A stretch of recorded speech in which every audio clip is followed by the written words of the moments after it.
Now that the second week of session is in the books, there are a couple of things that the House Democrats want to highlight. We reiterated after the governor's State of the State address that the math just simply didn't add up. And despite the fact that others have tried to make the math work, the more we hear about the necessities that are before the state and the more we hear about what the governor's plan to meet those necessities really is, we fundamentally believe that the math just doesn't add up. To help those those making this decision when it comes to the budget, to help them hopefully make sure that it adds up, we've got a few numbers. We went through just what we consider those core functions of government: education, healthcare, human services, the Department of Corrections, public safety. Each one of those groups, when you take those top 10 agencies that we believe our constituents support and believe we should invest in as a state: roads and bridges, children, healthcare, Department of Corrections, police, fire, state troopers. When you add up their budget requests for this year alone, it totals over $900 million. Now, we understand that there's only $170 to $180 million worth of growth revenue, but our fundamental belief is that if you've got $900 million worth of necessities and you only got $180 million with which to match those necessities, to then offer up an income tax cut plan that would reduce revenues by another $120 million, we believe is irresponsible and demonstrates that the math just simply doesn't add up. And as House Democrats, we understand, we've been here for a while, and we understand that not every one of these budget requests are met on a regular basis, and we're not even claiming that they should all be met. We're not saying that all $910 million should be matched or budgeted this year. We can't afford that.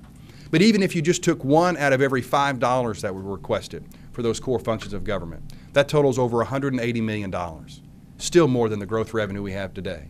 The math just simply doesn't add up to be able to function, to be able to fund core functions of government: education, healthcare, transportation, and public safety, and afford an income tax cut at this time. And so we hope, as the dialogue progresses on the budget, that legislative leaders will realize that and put this foolhardy plan of an income tax aside and instead invest what would be the equivalent of $39 per person, per taxpayer in the state. Instead of giving them back $39, invest that in the education, the roads and bridges of the state, and the healthcare system. The second thing we want to talk about is local control for tobacco ordinances.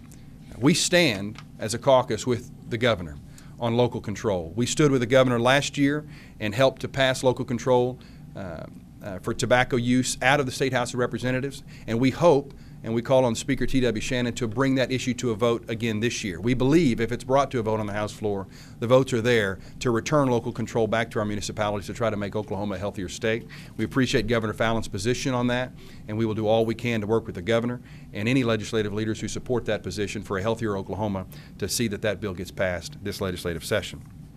The third issue that we wanted to address was the actions by Representative Paul Wesselhoft in committee this week to repeal the Water for 2060 Act. We sort of scratched our heads, and we're good friends. Many of our caucus members are good friends with Representative Wesselhoft and hold no ill will towards Paul whatsoever, but we're confused by his actions.